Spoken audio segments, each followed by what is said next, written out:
Meu muito boa tarde a todos. Estamos aqui mais uma vez nessa live e hoje nós temos um convidado muito especial. Ele é economista, advogado e político. Nasceu em Montenegro, Rio Grande do Sul, em 1964, mas vive em Manaus desde os 7 anos.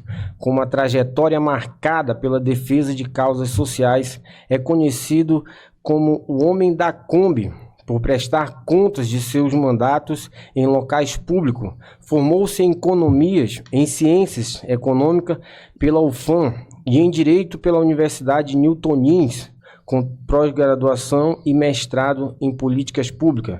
Trabalhou como operário no Polo Industrial de Manaus e depois atuou como consultor econômico. Foi professor de economia em instituições de ensino e presidiu o Conselho Regional de Medicina. Participou de movimentos sociais e iniciativas como Caritas e o Fome Zero, além de lutar pela transparência e combate à corrupção. Filiou-se ao PT desde 1995, exerceu o mandato como vereador, deputado estadual e federal, destacando-se por projetos como a Ficha Limpa Estadual, transparência pública, melhorias na educação, saúde e transporte, além de defesa de direitos das mulheres e povos indígenas. Foi premiado no Prêmio Congresso em Foco e lançou livros sobre sua atuação e a história de Manaus. Católico atuante, é casado, pai de 2 filhos e autor de obras que destacam histórias de luta pelos direitos humanos e o surgimento de comunidades em Manaus. Concorreu diversas vezes a cargos políticos, sendo eleito vereador de Manaus em 2024 com expressiva votação. Meu muito obrigado, vereador José Ricardo, por aceitar nosso convite aí e abre a oportunidade para sua saudação inicial. Muito obrigado, eu que agradeço, Reginaldo Conrado, pela oportunidade de a gente vir aqui conversar com você e as pessoas que estão acompanhando o seu programa e a gente poder falar um pouco da nossa caminhada, das lutas e também da política. Você já tem uma larga experiência já na política, né? Já veio de outros cargos.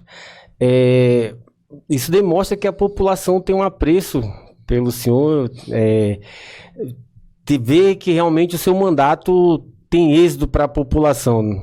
É verdade, a gente já tem uma certa caminhada, porque é interessante assim, eu entrei na política, eu fui candidato a primeira vez em 1996, aí eu não ganhei. Não ganhou? Fui candidato a vereador, fiquei como 4º suplente. Aí eu continuei o trabalho e 4 anos depois, no ano 2000, fui candidato a vereador de novo. Aí eu já tive uma votação bem melhor e eu fui um dos mais votados também do Partido dos Trabalhadores. Mas não ganhei. Aí em 2002 fui candidato a deputado estadual, aí fiquei como suplente. Aí em 2004, aí sim, na 4ª vez que eu fui candidato aí que eu ganhei. Aí eu ganhei para vereador, primeira vez. Na 4ª vez, né? Então assim, também é uma caminhada de muita perseverança até você ganhar. E depois continuar tendo vitórias, tendo derrotas, mas sempre continuando na política. Verdade. Uma pergunta. Como nos pode contar um pouco sobre sua trajetória pessoal e profissional? Pois é, você, inclusive, na leitura inicial, estava lembrando um pouco da nossa caminhada, né, pessoal mesmo, né? Porque eu sou filho de gaúcho, né? Sou gaúcho, né, mas filho de agricultor que veio para o Amazonas na década de 70. Eu vim pequeno, vim criança. E aí meu pai tinha umas terras, mas não deu certo, ficamos em Manaus. E aí eu cresci no bairro de São Francisco, desde a infância morando lá. E todo mundo, lá em casa todo mundo tinha que trabalhar desde novo, né? Então a gente tinha que trabalhar, estudar e participar da igreja, né? No meu caso, da igreja católica. Depois, desde novo trabalhando, depois já comecei no Distrito Industrial também. Então comecei com 15 para 16 anos ser funcionário do Distrito Industrial. Trabalhei 11 anos lá no Distrito, várias empresas. 11 anos? Foi na Sharp, na Sânio, na ABA, na Electra.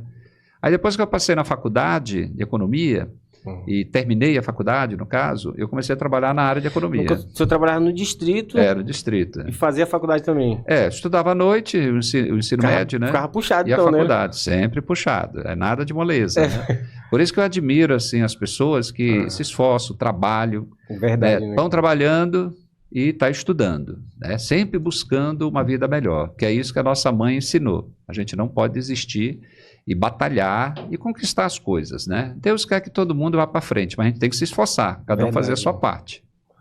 Verdade, sem moleza, né? Verdade. Não pode ser preguiçoso também, né?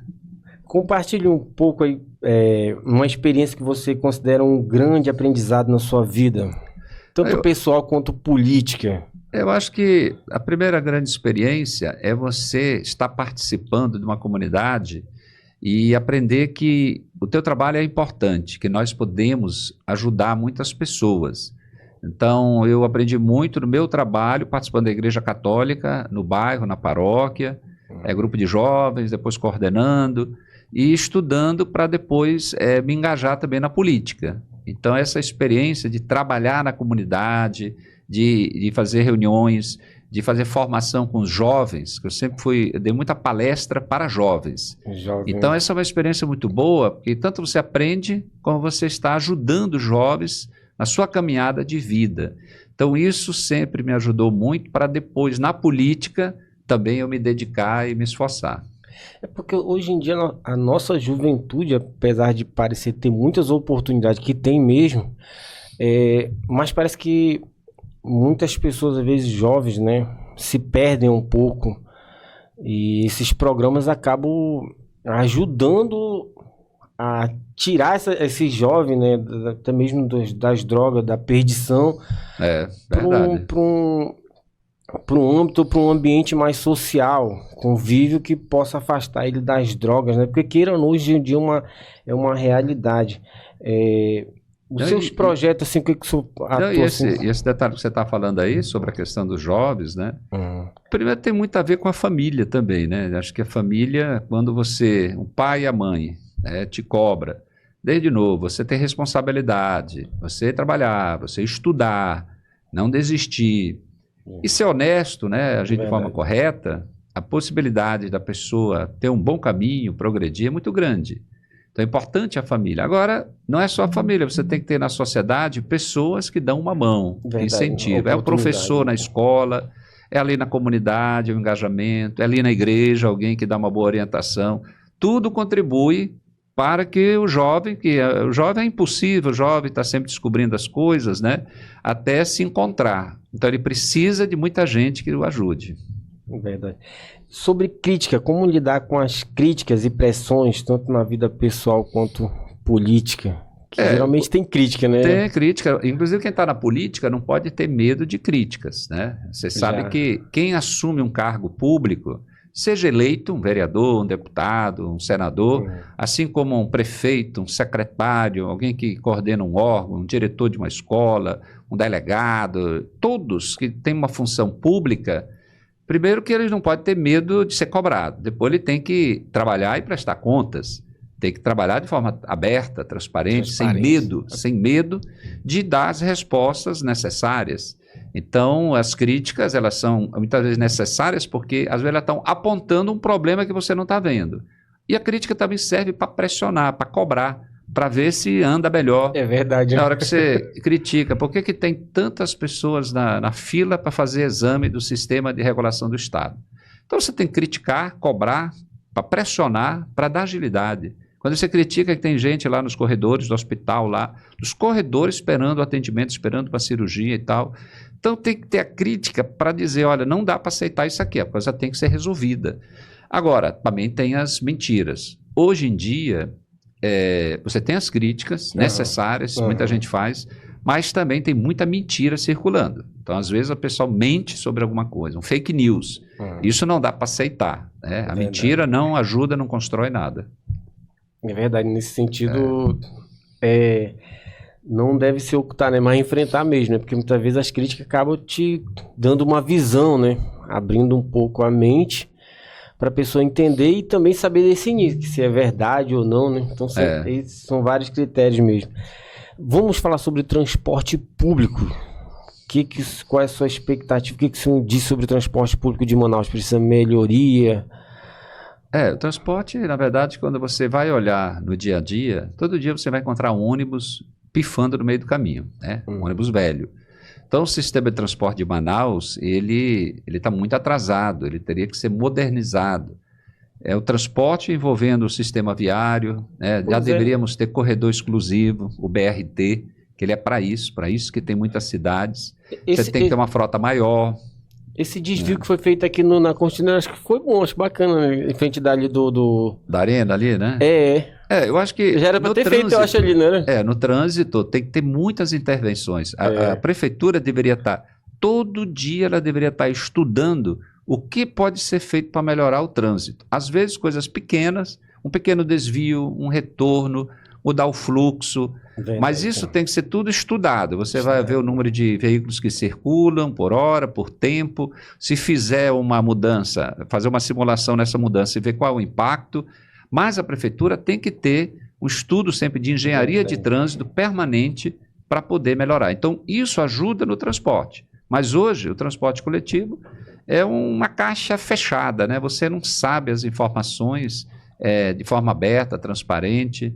A prefeitura gasta milhões com subsídio, que é o dinheiro repassado para as empresas, e a frota de ônibus, em vez de aumentar, está diminuindo. Então, as pessoas reclamam, e com razão. Isso tem que mudar. Então, nós temos que insistir num sistema moderno para Manaus, né?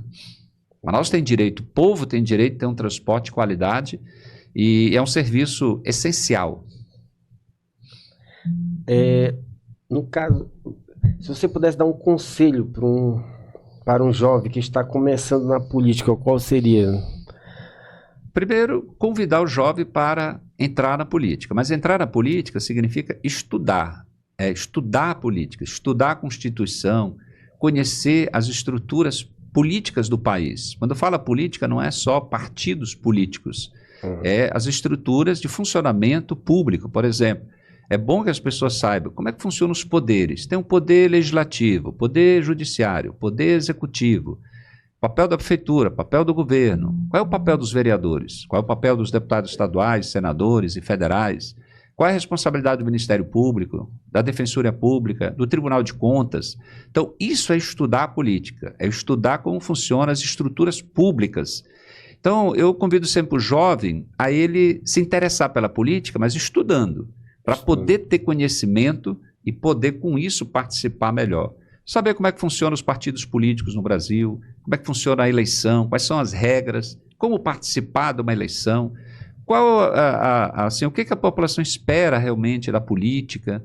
Então, o jovem, nós temos que estimular o jovem a ele se interessar pela política. É ele que vai transformar o mundo. Todas as mudanças na história sempre foram os jovens. É o jovem que hoje tem que ser preparado porque ele vai administrar amanhã. Verdade. É ele que vai ser o prefeito, o vereador, né, o funcionário público, né, graduado que vai cuidar da cidade. Então, é o jovem. Então, por isso, temos que apostar no jovem. Verdade. Em Manaus, qual o seu lugar favorito em Manaus? Falando um pouco de... Um lugar, né? Pois é, acho que Manaus tem tantos lugares bonitos, tantos lugares que precisariam até ser mais valorizados. Por exemplo, eu acho bonito a história da nossa cidade, o centro histórico. Eu acho bonito a história. O que não está bonito é a falta de preservação, né? O abandono que você tem na parte histórica da cidade de Manaus, né? Onde a cidade começou e tudo mais. Então tem um abandono, falta de segurança, sujeira, muita situação degradante lá. Outro, claro, nós temos o Rio Negro. Um lugar mais bonito que nós temos também em termos de natureza é contemplar o rio. É verdade. Né? E falta lugares assim na beira do rio para as famílias, para o turismo, para, né? Turismo principalmente, né? A Ponta Negra é um exemplo. A Ponta Negra é um ponto, né, interessante, onde você pode contemplar uma parte do Rio Negro lá. Então é um lugar bonito, as famílias gostam de ir para lá. Gosto de lugares arrumados. Todo mundo tem direito. Verdade. E assim vai. Então você tem vários lugares. Eu acho muito bonito também quando você tem áreas preservadas, né, na cidade. Praças, jardins. Então uma praça bonita, organizada, com árvores e tal. Isso é um lugar de referência. Eu vejo a prefeitura construindo agora parques e lugares, que é muito cimento. Aquele lá do Jorge Teixeira, Zona Oeste. O Parque dos Gigantes. Pode ser uma boa ideia, né? Tem assim um aspecto assim, interessante para as crianças, né? São os animais grandes, chama atenção. Mas se a gente for olhar a nossa realidade amazônica, você poderia até ter esses animais, esses símbolos todos, mas teria que ter árvores, teria que ter água, teria que ter vida, teria que ter a cara da nossa realidade amazônica. Isso é o bonito. Verdade. Como temos que ter lugares para os indígenas. Quando você tem um lugar que você vai conhecer os povos indígenas, a comida, a tradição e tal, esse é um lugar que interessa. Interessa para a criança, para o jovem, para o turista, para cada um de nós conhecermos mais essa diversidade indígena que nós temos. Verdade, né? Mostrar um pouco da nossa cultura, né? Que é as origens do povo, né? Majoritariamente indígena. Como a sua formação na área jurídica influencia suas decisões e seus projetos como vereador? Muito importante. Ou o senhor acha que isso não influencia? Então, Reginaldo, eu acho que é fundamental. Por exemplo, eu sou formado em economia. Estudei economia, depois eu formei, comecei a trabalhar na área, foram 23 anos na área de consultoria econômica, ajudando a aprovar projetos, incentivos, implantando empresas na Zona Franca. Sempre foi meu trabalho. Mas quando eu já estava na política, eu também fiz o curso de Direito. Então, eu sou advogado. E por que eu fiz o curso? Para estar exatamente mais preparado para trabalhar na política. Porque o trabalho de um parlamentar, de um vereador, por exemplo, ou de um deputado, a essência dele é tratar das leis, da Constituição, dos projetos, do cumprimento da lei, da fiscalização.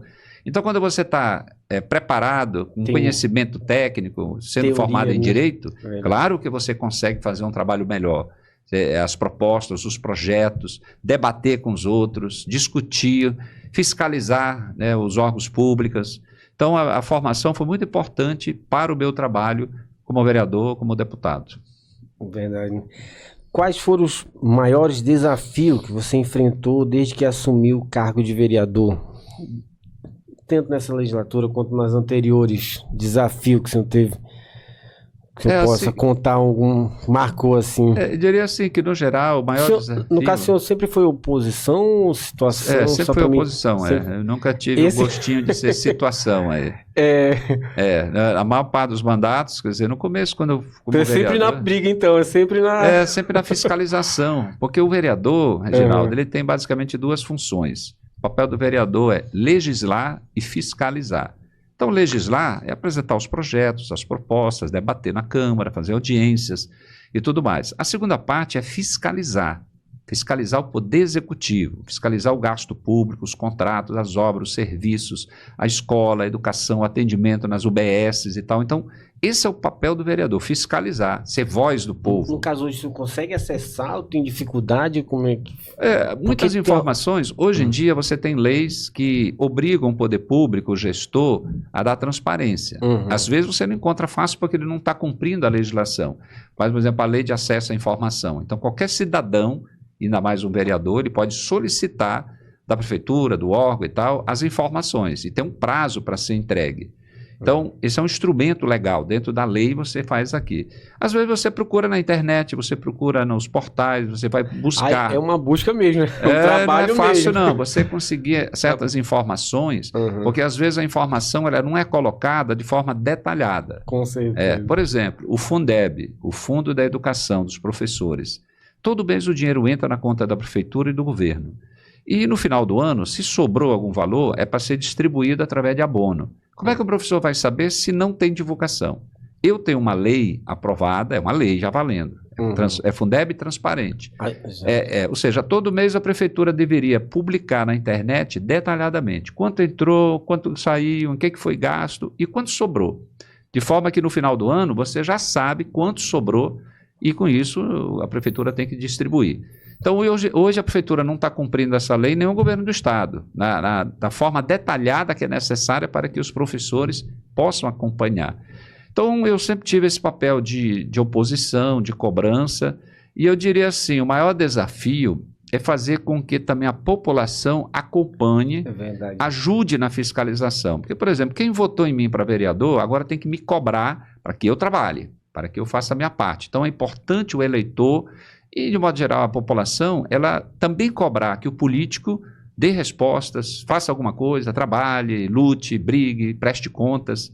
Então esse é um desafio, fazer com que o povo exerça a força que tem, além do voto, a pressão, a manifestação, a cobrança. E hoje a internet, ela tem esse papel, principalmente de pressão, né? Ajuda muito. A internet hoje... E é rápido tudo, né? Hoje o político praticamente ele tem que estar atuante tanto fisicamente, né, na comunidade, como pelo meio de internet.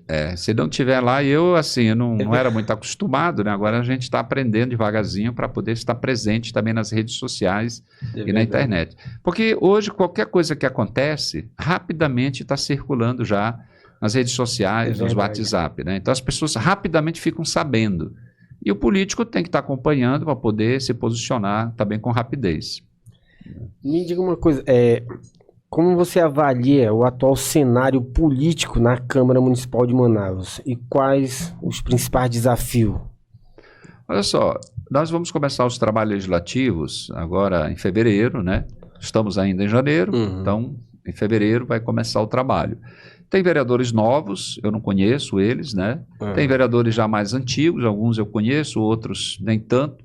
Então, assim, nós vamos ver no dia a dia como é que vai ser o trabalho, porque você tem o plenário, onde é discutido os projetos, tem votações, e tem as comissões. Muito importante as comissões, porque através das comissões, talvez você pode fazer audiência pública, pode discutir projetos, pode chamar a população para, sei lá, participar também de reuniões. Então, nós vamos ver como as coisas vão estar funcionando agora nessa legislatura. Se eu vou ter mais dificuldade, menos dificuldade, se eu vou conseguir aprovar facilmente os projetos, eu ainda não tenho assim. Eu preciso ver quantos vereadores apoiariam projetos que eu vou dar entrada. Eu só vou saber no dia a dia dos trabalhos legislativos quando começarem. Você tem uma postura crítica, né, em relação ao executivo municipal. Quais são as principais áreas que precisam de maior fiscalização, em sua opinião? Olha, Reginaldo, a gente vê o seguinte, o orçamento da prefeitura para esse ano, ou seja, o dinheiro que vai entrar e vai passar pela prefeitura, está previsto em 10 bilhões e meio. É muito dinheiro. Muito dinheiro. 10 bi e meio. 10 bilhões, 500 milhões de reais. Muito dinheiro. A metade é para contratos. É o contrato da alimentação escolar, é o contrato de reforma, de construções, de serviço terceirizado. Então, é muito dinheiro. Então, a atuação do parlamentar, a expectativa é assim, que a gente fiscalize isso. Eu, ao menos, a gente quer prestar atenção sobre isso, porque é muito dinheiro, tem que ver como está sendo gasto.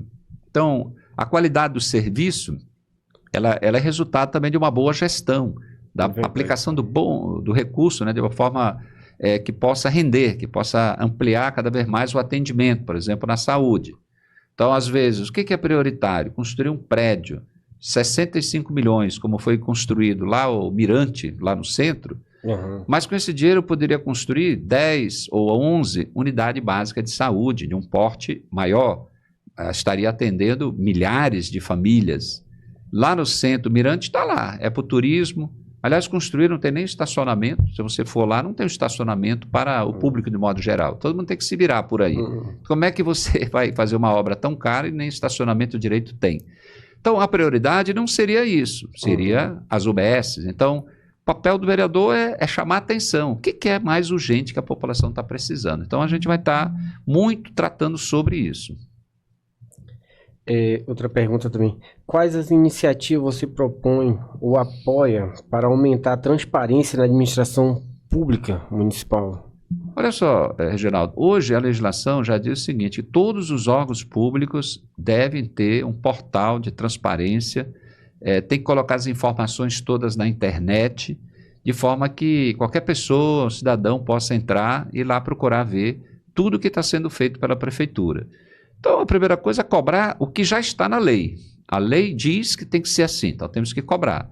Inclusive, os canais de comunicação do cidadão com o poder público também tem que melhorar. Por exemplo, eles criam ouvidorias. Então, ouvidoria é para ouvir, o nome já fala. Mas às vezes você liga para o telefone que é divulgado e ninguém atende, não tem resposta. Ou então tem um e-mail, você manda um e-mail, mas não vem resposta.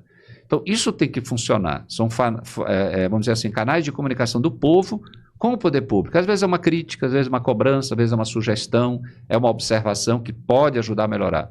Mas se ele não consegue nem ser ouvido, se não tem como se comunicar, se as informações que estão na internet é pouca coisa, não tem transparência, lógico que o cidadão está sendo enganado.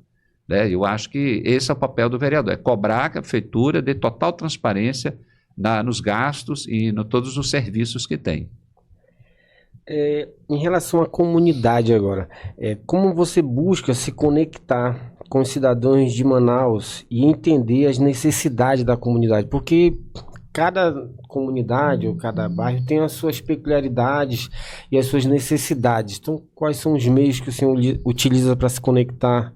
Olha só, uns anos atrás, a maior parte, vamos dizer assim, do diálogo com a comunidade era você ir lá no local, né? Então você tinha que ir no local para registrar, ver tudo. Hoje tem situações que você nem precisa ir lá, porque as pessoas já mandam para você um vídeo, uma fotografia, Verdade, né? um relato, tudo que está acontecendo. Por exemplo, chover, está chovendo agora, tá? Um dia sim, um dia não, tem chuva mais forte, tem alagações. Aí as pessoas estão registrando e já estão mandando para a imprensa, mandando para os portais, mandando, né? E mandando para os políticos. Então eu recebo também.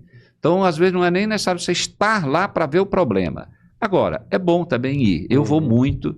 Eu tenho uma prática, Reginaldo, de prestar contas toda semana em cima da Kombi, né? Na Kombi, no terminal de ônibus. Você ainda continua ainda com o mesmo... Do mesmo jeito, né? Toda sexta-feira, essa sexta, aí nós tivemos no Zumbi, conversando com as pessoas. Então é uma forma direta de você ouvir o povo, de perto, falar do trabalho realizado, prestar contas. Verdade. Então a gente recebe muitas sugestões e muitas situações através da internet, através do WhatsApp, e muitas situações a gente vai lá reunir. Eu gosto de ir na comunidade, reunir no bairro, ir lá ver o problema, pessoalmente conversar com as pessoas, que elas sentem mais segurança, que é o político que está vindo aqui pessoalmente para poder entender o problema e tentar resolver, ao menos encaminhar para quem resolve, porque o vereador, ele não executa, ele não faz.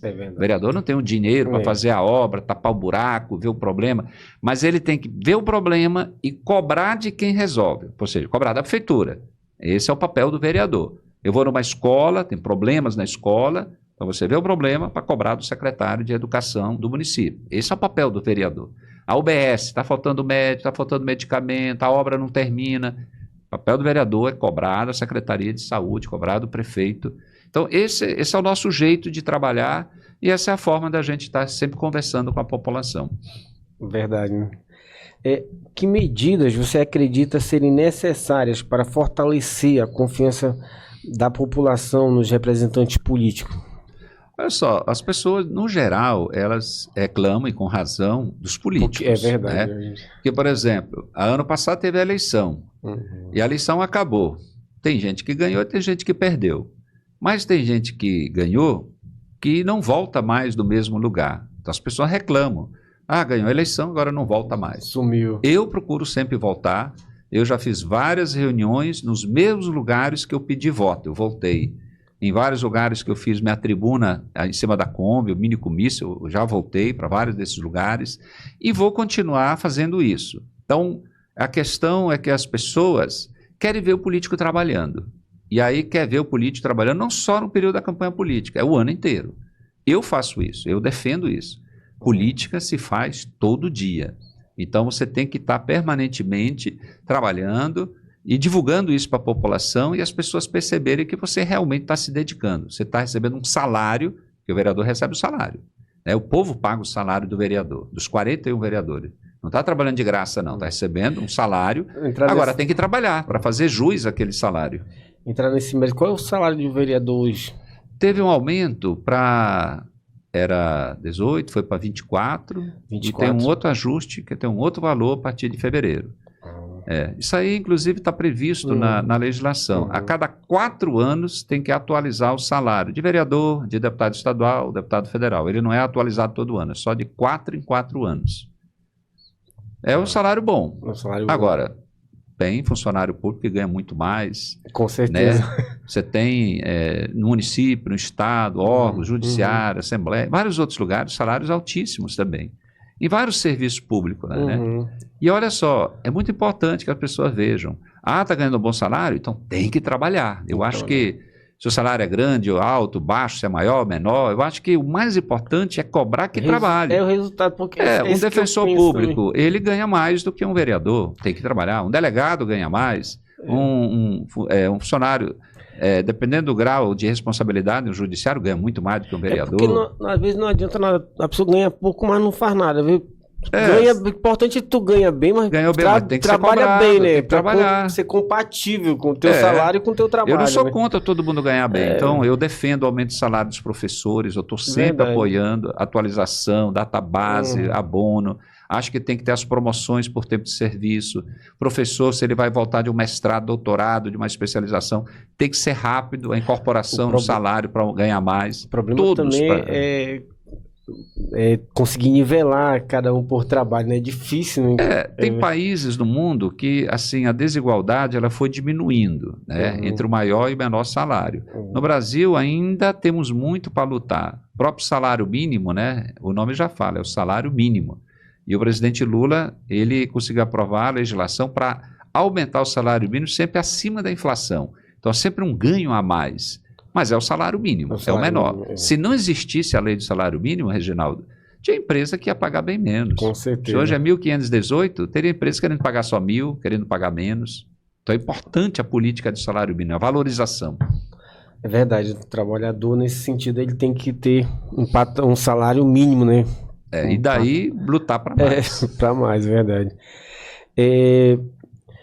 O que você gostaria de ver realizado em Manaus nos próximos anos aí? Olha só, Manaus é uma cidade grande que não para de crescer, mais de 2 milhões de habitantes, maior cidade da Amazônia, maior cidade do Norte, a 7ª maior cidade do Brasil, e o Brasil tem 5.500 e não sei quantos municípios e cidades, portanto, e Manaus é a 7ª maior, é gigantesco aqui. Você vai para os bairros novos, grandes, faltando tudo, né? Urbanização, segurança. Esse crescimento desordenado. Desordenado, constante. Então, assim, claro, a gente gostaria de ver que isso... Eles investigam, vê que acho que está irregular, acho que aquele terreno o pessoal aproveita.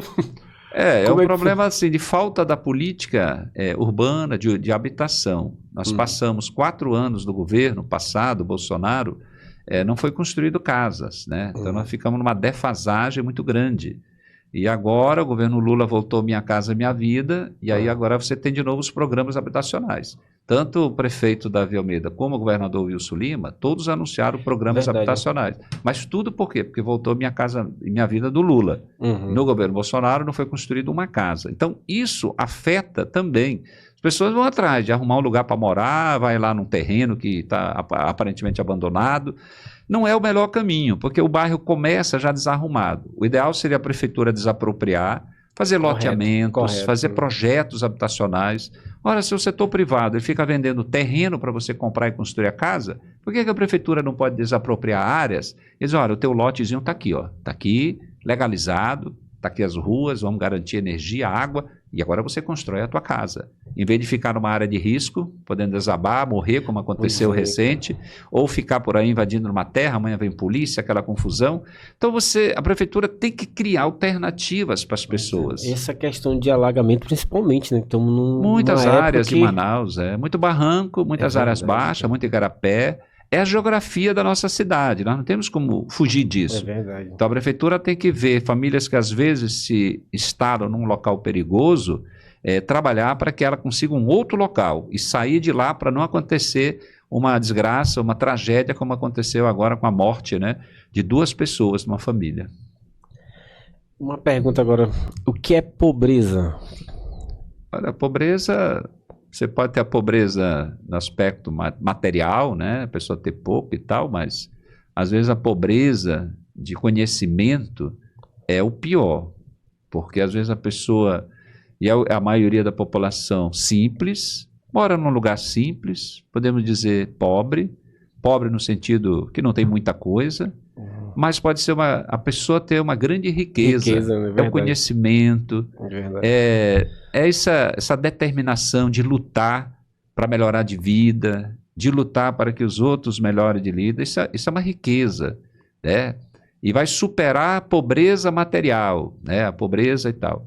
No Brasil, nós também ainda temos situações de miséria, que uma coisa é ser pobre. Eu sempre fui pobre, numa família pobre, mas nunca faltou comida. Nunca passamos fome logo quando chegamos aqui, porque o negócio estava brabo mesmo, né? Mas quando você vai olhar, a maioria das famílias pobres sempre diz, olha, eu nunca passei fome. Nós éramos pobres, simples, todo mundo trabalhando, batalhando, honesto, temente a Deus e tal, mas não tínhamos muita coisa. Então a riqueza não está só na questão material, mas é aquilo que você é, né? Da sua história, né? Da sua caminhada, do orgulho que você tem de conquistar as coisas com dignidade, de olhar, né, um pai e a mãe que se esforçou, mas você agora teve mais oportunidades. Isso é uma coisa rica, né? O conhecimento. Eu sempre digo, o ladrão pode roubar teu celular, teu carro e tal, mas ele nunca vai roubar teu conhecimento. E é isso que a gente tem que passar para um jovem. Né? O conhecimento, se formar, ter um curso, ter uma formação, amanhã vai ter um bom emprego. Isso fica para você para toda a vida e ninguém vai tirar de você. Verdade. Estamos nos minutos finais já do nosso programa. Vou deixar aí para suas considerações finais. Reginaldo, primeiro obrigado aí pelo convite, né, para a gente estar aqui participando aqui do seu programa de entrevistas e dizer para as pessoas, né, eu acho que nós temos que cada vez mais entender que a política é importante para a nossa vida. As pessoas têm que se interessar pela política, não pelas mentiras que ficam circulando o tempo todo. Política é coisa boa. O que é feito errado são pessoas que se aproveitam da política, do cargo, para beneficiar a si, né, fazer negócios escusos, né, desonestos, né, beneficiar pessoas quando deveria lutar e beneficiar a coletividade. Então, a política é necessária. Tudo passa por decisões políticas. É na Câmara, é na Assembleia, é na Câmara Federal, no Congresso. Então, a gente tem que se interessar, porque tem gente que diz, eu não quero saber de política, mas a sua vida, a vida de todo mundo, ela é influenciada pelas decisões que alguém vai tomar. Então, vão tomar decisões por você. Então, é importante que você participe na eleição, agora acompanhar e cobrar os vereadores, os deputados. A política se faz também no bairro, tem eleição de associação, eleição de conselho tutelar, tem eleição no sindicato, é importante participar no sindicato de trabalhadores para lutar para melhorar a vida dos trabalhadores, uma coisa positiva, e se engajar em boas causas, né? Brigar para melhorar o transporte coletivo, lutar para melhorar o atendimento na saúde. Isso tudo é política, não é só política, eleição, partido político, não. Verdade. Então eu convido você a se interessar mais e estimular os jovens a ser os primeiros a se interessar pela política. E da minha parte, eu agradeço as pessoas que votaram em mim na eleição. Eu fui o segundo mais votado em Manaus.